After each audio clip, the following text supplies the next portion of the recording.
Bible study. Yung atin pong wall clock ay huminto, kaya yung aking relo ilalagay ko na lang po dito para hindi pa ako tumagal ng pagsasalita. At ipagpapatuloy po natin yung ating ginagawang pagtalakay po sa ating ginagawang serye sa aklat ng Genesis. At nandun na po tayo sa chapter 7 hanggang chapter 9. No? Ito po yung Noah and the flood. But before that, ay tiningnan po natin nung last week yung preparation ni Noah. So that is in Genesis chapter 6 kung saan ay nabanggit doon na ang plano ng Diyos ay gunawin ang mundo dahil sa kasamaan. Kaya kinutusan niya si Noah na gumawa ng daong at doon niya ilalagay yung kanyang ililigtas. No?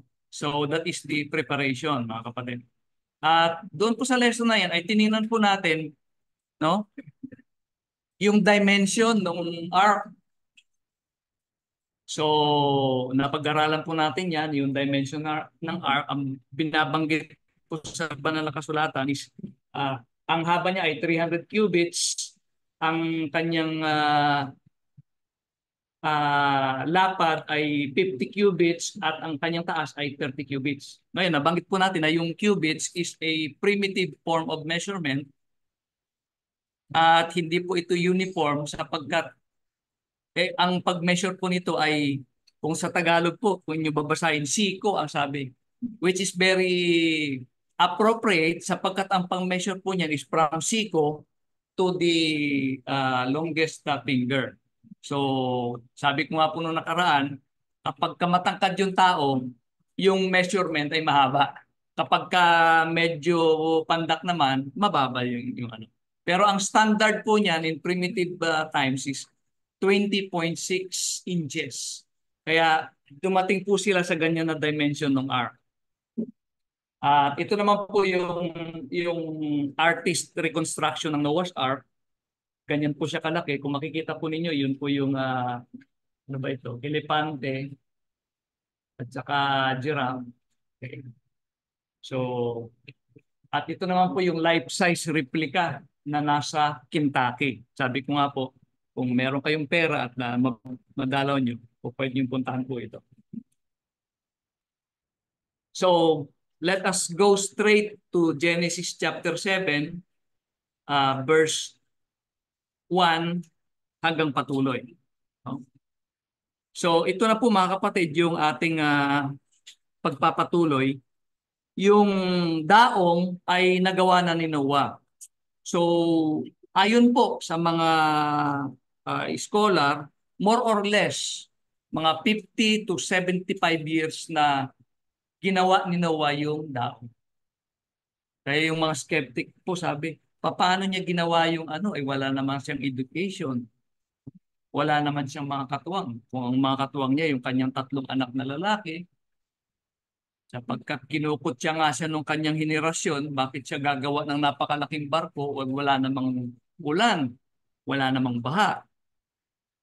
But the span of time in which Noah built the ark, 50 to 75 years, eh sufficient po yun para magawa niya yung uh, napakalaking barko na ito. So, in chapter 7, if you have your Bibles with you, ito po ay uh, yung account na yung yung sinasabi ng Panginoon in verse 1 to verse 5, sinasabi ng Panginoon kay Noah na come into the ark and all your house. At ganun din, ipasok mo yung mga hayop. So nabanggit po dyan na pag clean animal, 7 pairs. So 14 po lahat. 7 na lalaki, 7 na babae. Notice po mga kapatid na ang ano po dito is babae lalaki, no?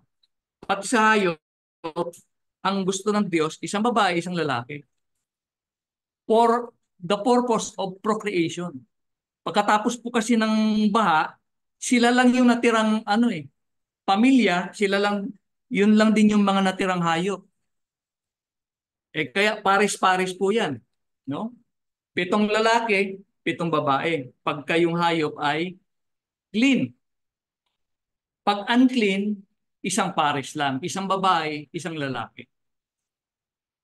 Kaya maging sa hayop po, wala pong lalaki at binabae o babae binabae. Di ba mga kapatid, when God created this world and the animals and everything, wala po siyang ginawang third sex, fourth sex. No? So, meron ding tayong kapatid na nag-comment after nung last lesson ko po na uh, yung clean and unclean animals ay nalista daw sa Leviticus. Totoo po, may nalista po doon ng mga malinis at hindi malinis na mga hayop. But we do not know for certain if this is also the list that was given to Noah. At least, ang alam po natin, binigyan siya ng Diyos ng instruction. At makikita po natin dito na hindi naman talaga si Noah yung isa pa po yung tanong papaano na ipasok ni Noah yung mga hayop, di ba? Hindi ba kakainin ng leon yung mga tupa o yung mga deer, mga antelope? No? Hindi po kasi ang sabi po diyan sa banal na kasulatan, no? I think it's in the later verses. Ito po yung ah ito po yung kung ilan po yung pares ng mga malilinis, ilang pares naman yung mga unclean. And the birds, hindi po binanggit na malinis o hindi malinis, kundi pag-ibon, 7 pairs. Sabi niya sa verse 4, for after 7 more days, I will cause it to rain on the earth. So, in that span of 7 days, ito po yung time na ang mga hayop ay ipinasok po doon sa daong o doon sa barko. And notice verse 5. And Noah did according to all that the Lord commanded him. Nung binasa ko po ito from chapter 6 to chapter 9, mga 4 na beses ko pong nabasa na Noah did or in some rephrase in some way, Noah did according to all that the Lord commanded him. So napakamasunuring tao po itong si Noah. Ano po yung instruction ng Panginoon, yun po ang kanyang sinusunod. So that is worth noting mga kapatid. Ano? And in verse 6, binanggit po dyan na si Noah ay 600 years old nung nangyari po itong flood. Yan. Sabi diyan, at lumulan sa sasakyan si Noah at ang kanyang mga anak, at ang kanyang asawa, mga asawa ng kanyang mga anak, sa mga hayop na malinis, sa mga hayop na hindi malinis, mga ibon, bawat umuusad sa ibabaw ng lupa, ay 2 dumating kay Noe sa sasakyan. O ito po yung sinasabi ko kanina. Notice this. Nalilito pa rin ako doon sa aking point. Sabi po niya, 2 by 2. No? Kahit yung 7 clean, dala-dalawa, lalaki, babae, yung pagpasok nila doon sa daong. And, notice this mga kapatid, 2 by 2, they went into the ark. Para bang hindi binigyan ng instruction yung mga hayop. Dala-dalawa, sila ay parang if you can picture in your mind, parang nakaparada sila na nakapila, dala-dalawa. And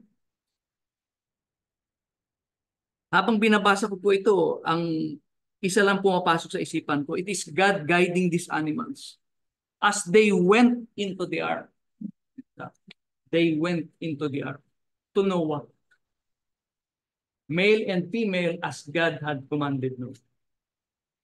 And sabi niya, in verse 10, after 7 days have passed, dito na po nagkaroon ng baha. Diyan na po nag-umpisa yung pag-ulan.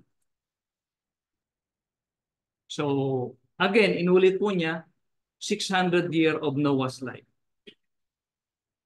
So, binanggit po dyan na ito yung second month, 17th day of the month.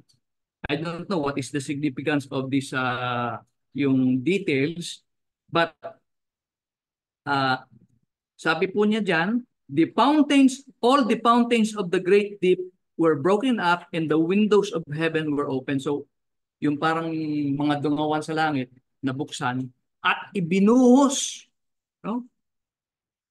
Yung ulan. That is the next verse. Sabi niya, and the rain was on the earth 40 days and 40 nights. So kung i-picture out niyo po, ito po'y torrential rain. Talagang buhos ng ulan. Mantakin niyo mga kapatid, 40 days and 40 nights na umuulan na walang tigil. Dito nga lang sa Metro Manila eh. Isang oras lang na umulan ng malakas na walang tigil, baha na. At hindi lang naman sa ulan ang galing, kundi ang sabi niya doon sa verse 11, the fountains of the great deep were broken up. So, may mga water sources siguro na galing sa lupa na nangabuksan at doon din nanggaling yung tubig. So, again, inulit po ito sa verse 13 and 14, yung every beast of its kind, after cattle of every kind, they went into the ark of Noah 2 by 2 of all flesh. So those that entered were male and female of all flesh. Paris-paris nga po eh. They went in as God had commanded Noah. And hinighlight ko po ito. Notice this phrase. And the Lord shut him in. Ikinulong sila ng Panginoon. Now, there is a significance po dito po. No? Ang Diyos ang nag-shut in kay Noah at sa mga hayop doon po sa ark. God sealed, parang sinilyuhan ng Panginoon yung dao. Kaya ano man ang mangyari dito sa labas, gaano man kalakas yung alon, yung hangin, hindi mapapasok ng tubig. Because God, look at this phrase, the Lord shut him in. May pinapanood nga ako kagabi na yung Meet Debunk. Meron din akong pinapanood na maganda. I encourage you to also sa YouTube po yun. No? Yung Ark Encounters. Maganda po mga kapatid. Nabalik yata. Ang title po nung yung mga whiteboard marker doon. Ark Encounters. Maganda po. Ini-explain niya doon yung about sa Noah's Ark, yung flood. And may mga biblical explanation siya. Maganda po. Meron naman yung isa, yung pinanood ko, yung yung debunk. Dinidebunk na naman niya. No? Skeptic, sabi niya. Yung haba daw ng ark ay kung malalakas yung alon, hindi makakapag-survive dahil mababalik siya, mabibiyak sa dalawa. And I don't believe that dahil although gawa ito sa kahoy at si Noah ay walang education pagdating sa naval architecture, it is God that designed the ark.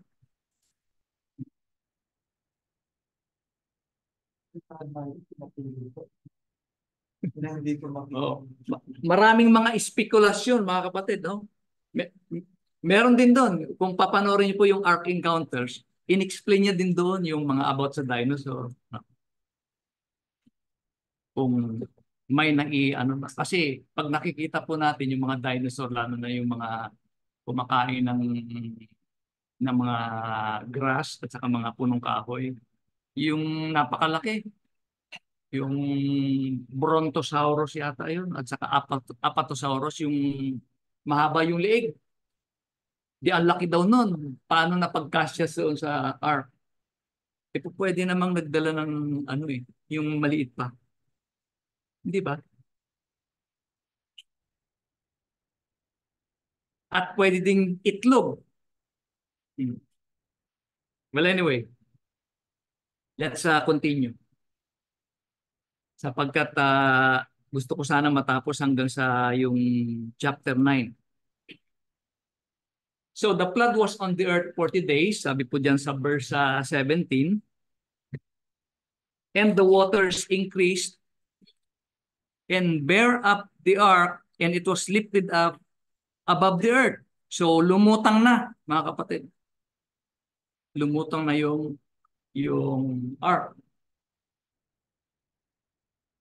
And the waters, sabi doon sa verse 20, prevailed 15 cubits upward and the mountains were covered. So, ibig sabihin po, di ba, ang tendency kasi ng tao kapag ganyan na mayroong baha, pupunta doon sa high point. Yung, napapanood po natin yan sa mga yung kagaya nung nangyari sa Japan, yung may tsunami. Pumupunta sila doon sa high point ng mga building, mga structures, para hindi sila abutin ng tubig. Dito po, wala kang pupuntahan. Sapagkat ang sabi ng talata, the mountains were covered. Lumagpas pa nga sa mountains ng 15 cubits eh. At dito pa lang sa pag-ulan ng 40 days, kahit hindi pa na-covered yung mountains, yung mga tao siguro patay na yun. Dahil sa pagod. Gutom at pagod. Oh. Di ba? Oh. Ayan oh. Kung titingnan po natin, kahit marunong kang lumangoy, you can only save yourself for maybe few hours. Hindi ka naman po pwedeng lumangoy ng ano eh. No? And we can see later that the water is on the earth for a total of 300 days, more or less. Ayan, nagsisisi na siguro itong mga taong to, bakit hindi sila nakinig kay Noah? While Noah was building the ark, no, for some 50 to 75 years, he was preaching, sabi po doon sa aklat ni Apostol Pedro, Noah is a preacher of righteousness. In fact, kung babasahin po natin yung Biblia, si Noah po ang first evangelist. Siya po yung pinakaunang tagapangaral ng mabuting balita ng pagliligtas ng Panginoon, ng pagsisisi. Pero itong mga taong to, pinagtatawanan nila si Noah when the ark is still being built. E ngayon, wala na. It's too late for them. No? Another picture. Ayan na po. Ayan na yung lagpas na sa mga bundok yung tubig. So, wala talagang chance for them to survive, mga kapatid. Kaya sabi nga sa verse 21, all flesh that move on the earth died. Nangamatay. Ang bawat may hinga ng diwa ng buhay sa kanilang ilong, lahat na nasa lupang tuyo ay namatay. At nilipol ang bawat may buhay na nasa ibabaw ng lupa. Ang tao at gayon din ang hayop at mga umuusad at mga ibon sa himpapawid, pati ibon po. O makakalipad nga yung ibon, pero hindi naman sila makakalipad ng ganun katagal na 300 days or 100 days. Siyempre, bumababa din yan at nagpapahinga. Eh saan sila bababa? Kung puro tubig yan. At sila'y nalipol sa lupa at ang natira lamang ay si Noe at ang mga kasama niya sa sasakyan. So they are, sabi po doon sa 2 Peter, 8 souls. So si Noah at saka yung kanyang asawa and then yung kanyang 3 anak na lalaki at saka yung kanilang asawa. So 8 in all na tao.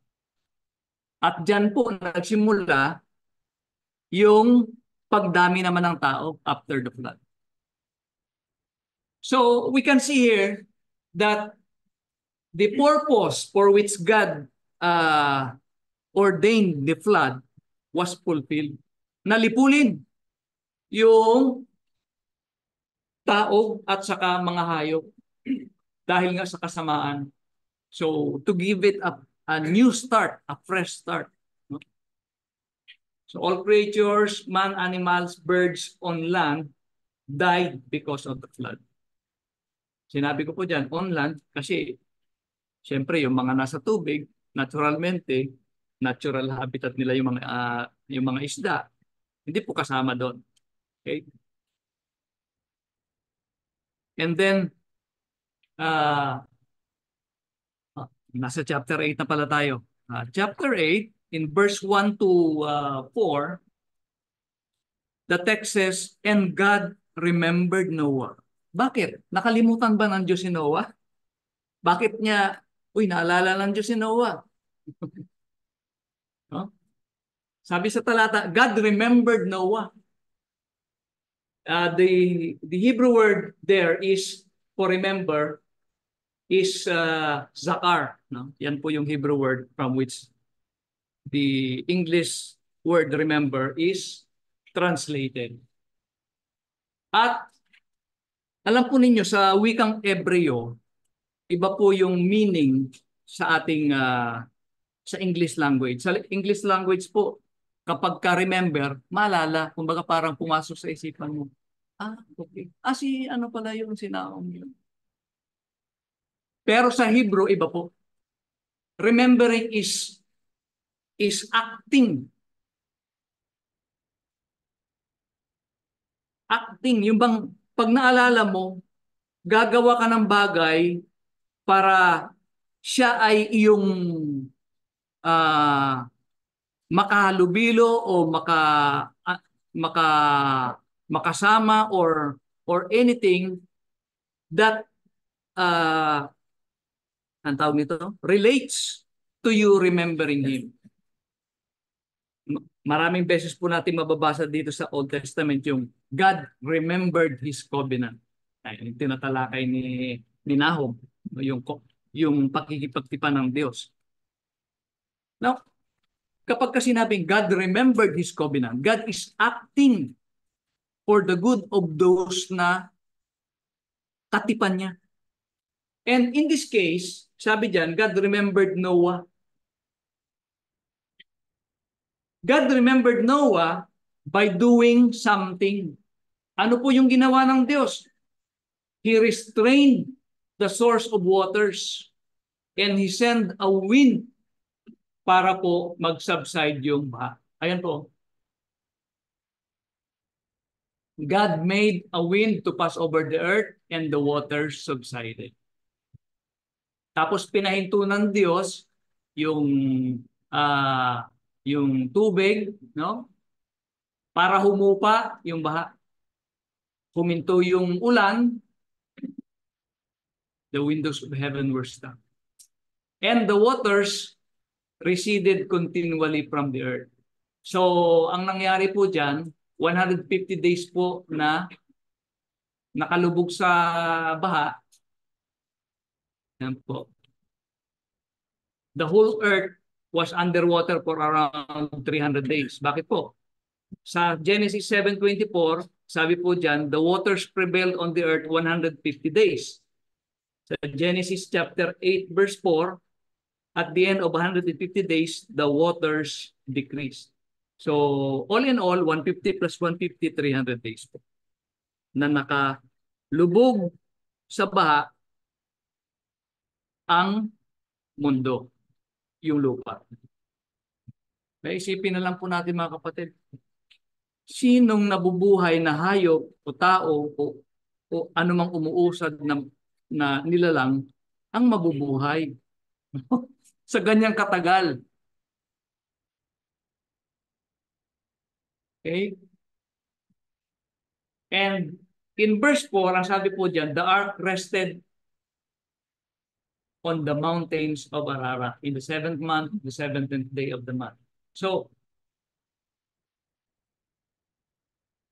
hanggang ngayon, mga kapatid, sabi po diyan, ito po yung nakita ko sa uh, sa internet. Meron pong Mount Ararat dito po sa bansang Turkey. This is modern day Turkey, no? Ito po yung Armenia. Ito po yung modern day Turkey. Ito naman po yung Iraq. Iraq dito. Tapos Iran nandito po. Meron pong Mount Ararat dyan. Pero if you notice, ang sabi po doon sa talata, on the mountains of Ararat. Marami pong bundok dyan. Maraming bundok dyan mga kapatid. So hindi po specific kung nasaan. No? It may be here, yung malaking, meron pa nga yung big at saka small na Ararat Mountain. Magkatabi po yan. Kaya po hanggang ngayon, hindi pa po nakikita yan. At in Hebrew, yung pag titingnan po ninyo, yung yung Ararat diyan is sometimes translated as Armenia. Armenia. Ito po, dito po. Armenia po 'yan, yung itong part na ito. Isang pinapanood ko po, sabi, nandoon daw itinago daw ng mga Armenians. Sabi naman nung maraming beses nang pumutok yung bulkan na yan, yung Ararat. So, kung nag-survive man yan after the flood, sa daming beses na pumutok yung bulkan, malamang natabunan na yon o nasunog na yon dahil na nadaanan ng lava. And then, meron din namang mga nagsasabi na yung part ng ark ay pwedeng kinuha nila Noah to build their houses at saka yung kanilang syudad. But anyway, that is immaterial, no? Hindi naman po yan importante sapagkat it may be the providence of God hindi niya pinahintulutan na makita yung daong na yan. Bakit po? Baka sambahin pa yan ng tao 'Di ba? Gawin nilang shrine. Pupunta ka doon, kukuha ka ng piece of that wood. Gagawin mo ngayong uukitin mo, gagawin mo ngayong cross. O parang formang ark, no? Tapos kukwintas mo. Ayun na yung sinasamba mong Diyos-Diyosan.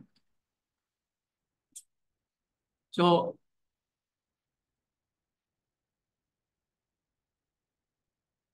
wala pong saysay, no? Kaya hanggang ngayon, mga kapatid, hindi pa yan nakikita. Wala pang nakapagbigay ng photographs or nakarating man doon na may dalang artifacts or remains ng ark na yan. And they have not yet determined the exact resting place ng ark na yan. Okay. So, tuloy po natin, chapter 8, verse 5 to 9. So, nagpatuloy na humupa yung tubig. So, pagkatapos ng, sabi diyan, in the 10th month, the tops of the mountains were seen. So, nakita na yung mga tuktok ng mga bundok. And at the end of the 40 days, si Noah ay nagpalabas ng isang raven. Ano ba yung raven? Uwak. No? Ito yung una niyang inutusan. Nagpalipad din siya ng isang kalapate. Yung raven po ay hindi bumalik. Pero yung kalapate ay bumalik sapagkat wala siyang mapagpapatungan.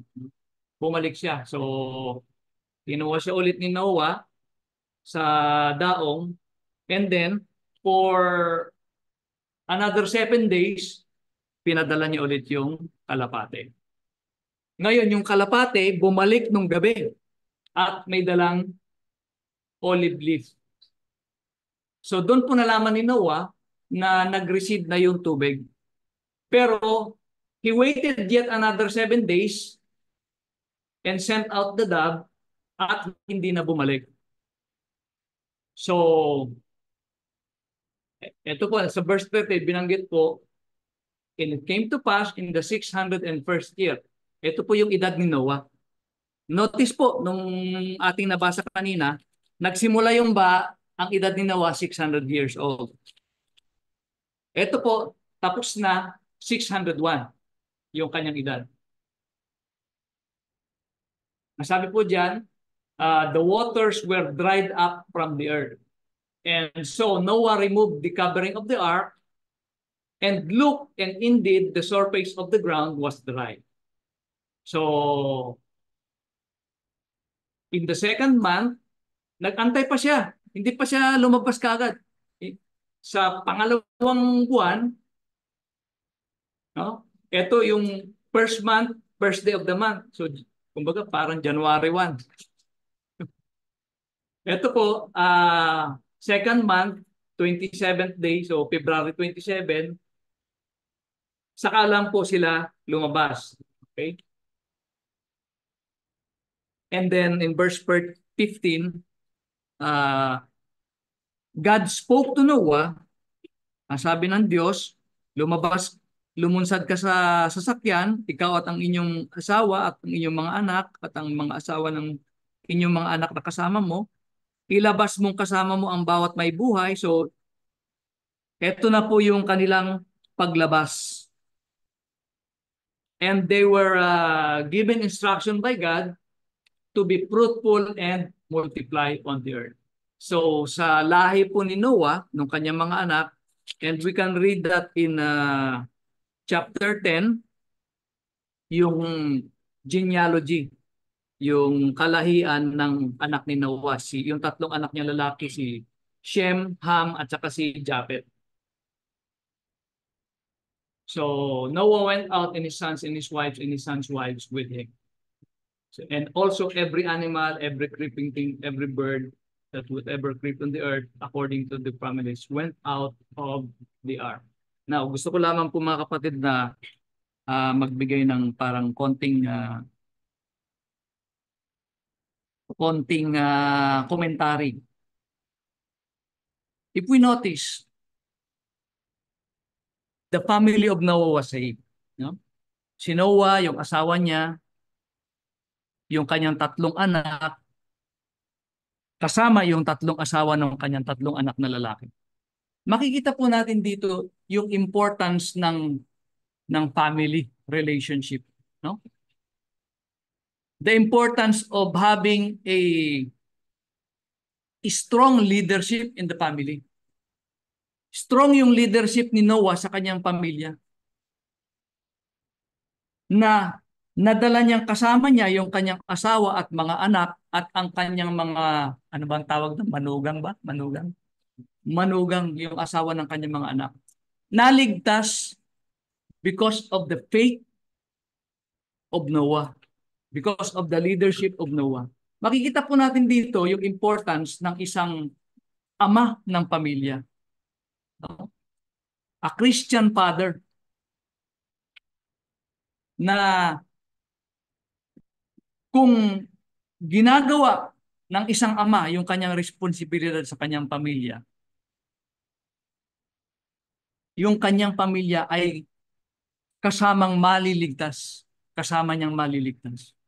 Kasama niyang naglilingkod sa Diyos. Makikita po natin yung mga example niyan. Brother Nelson, he has a faithful family, mga anak niya, na si Brother Norley, yung mga anak niya, and on and on. And let this be also an example and model para po sa mga young men in the church na they are still starting their own family. Na dapat ipakita natin o i-lead natin ang ating pamilya sa paglilingkod sa Panginoon. Kung nakagaya ni Noah. So that our families, our children, and their respective families will also be saved. Just like Noah. No? Yung influence niya sa kanyang pamilya. Tuloy ko po mga kapatid. Verse 20 to 22. Ayan po yung gumawa na si Noah ng altar sa Panginoon. At nag-offer siya ng offering. And the Lord smelled the aroma. And the Lord promised that He will never again curse the ground for the sake of man. Ito na po yung binabanggit doon sa chapter 6 na covenant ng Diyos kay Noah. No? So verse 1 of chapter 9, again, inulit po yung command kay Noah at sa kanyang mga anak na be fruitful and multiply and replenish the earth. At dito po, mga kapatid,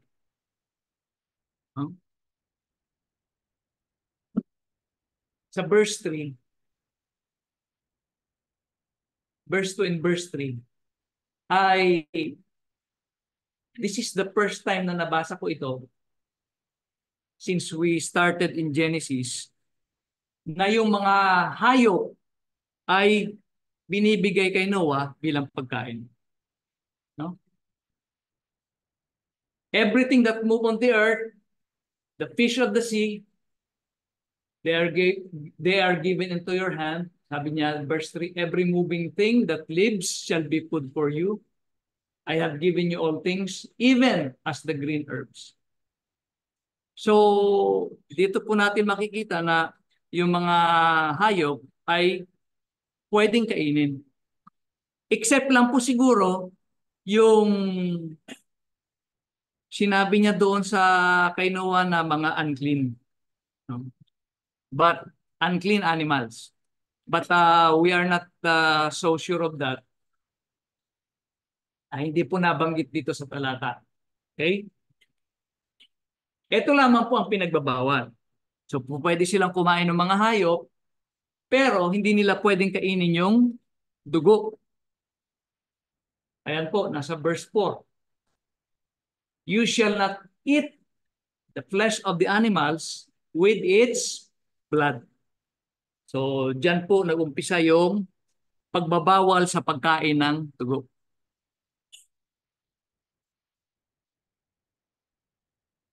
At ito naman po, verse 5 and 6, these verses talks about yung paghihiganti. Whoever sheds man's blood, by his blood, by man his blood shall be shed. So again, in verse 7, inulit po ulit yung command sa kanila na be fruitful and multiply. And then this is the verse 8 to 11. Ito na po yung establishing of the covenant of God with Noah. Ano po yung covenant? O yung pakikipagtipan ng Diyos kay Noah? Ano po ang content? Ito po yung covenant. Ang sabi ng Diyos, never again shall all flesh be cut off by the waters of the flood. Hindi na niya gugunawin ang mundo sa pamamagitan ng tubig. Never again shall there be a flood to destroy the earth. Yan po yung kanyang covenant kay Noah. And the sign of the covenant is the rainbow. Kaya po, kapag after a heavy rain, minsan nakakita tayo ng rainbow. So, pagka naalala natin na, yan yung sign ng pangako ng Diyos na hindi na niya gugunawin ang mundo sa pamamagitan ng tubig. And bakit? Gugunawin ng Diyos ang mundo in the end time, sa end of the world, gugunawin ng Diyos ang mundo sa pamamagitan ng apoy. Hindi na tubig, mga kapatid. Apoy na. But going back to this covenant of Noah with God, God said, hindi ko na gugunawin ang mundo. I will not again destroy the earth through flood. And this is the sign, a rainbow. So every time na makita natin ang rainbow, ay maalala natin that this is the covenant that God made with Noah.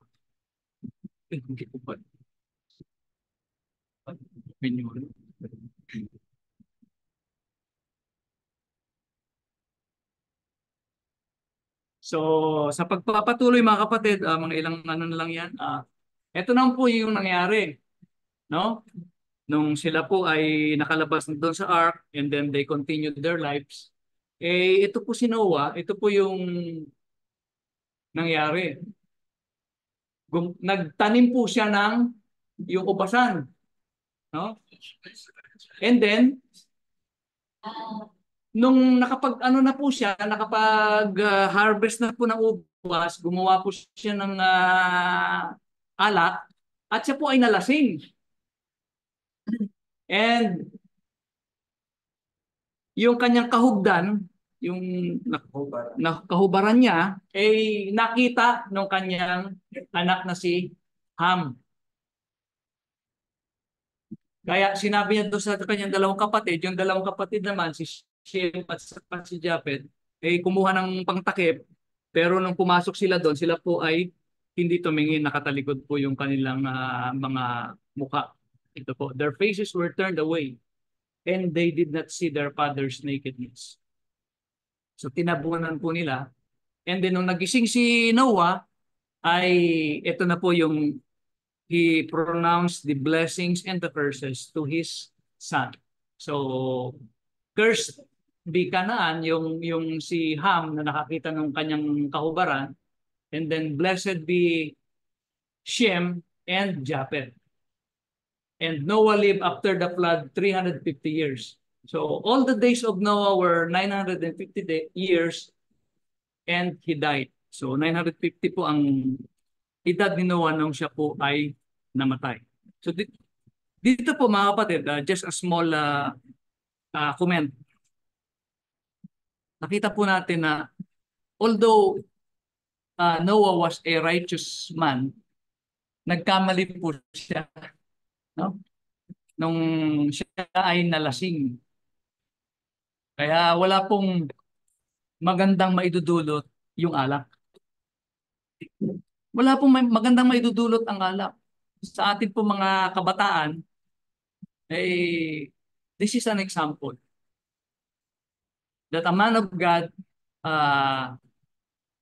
committed a mistake or nagkamali. But I don't believe na si Noah ay nagpatuloy sa kanyang gawain yun. Kundi ang paniniwala ko po, siya po ay nagsisi at nanumbalik sa Panginoon. Because he was even mentioned in the book of Hebrews chapter 11 as one of the heroes of faith. So, lahat naman po ng tao nagkakamali. Ang importante po is yung manumbalik tayo sa Diyos. We own up to our mistakes and then we repent and we strive na hindi na po natin ulitin yung ating mistake. So, I've been talking for 46 minutes na. Pasensya na kay Brother Nelson at medyo kinain ko na yung mga konting oras niya. Meron po kayong mga tanong mga kapatid? Sa next lesson po natin, nandun na po tayo sa chapter 10. So tapos na po tayo dito kay Noah. If you have questions, kung hindi nyo man maalala ngayon, i-chat nyo na lang sa akin, i-message nyo na lang po. And we will be happy to give answer to your questions or clarifications according to the Bible. So, maraming salamat po sa inyong pakikinig. Tayo po ay awit ng isang awitin and Brother Nelson will lead us with the message.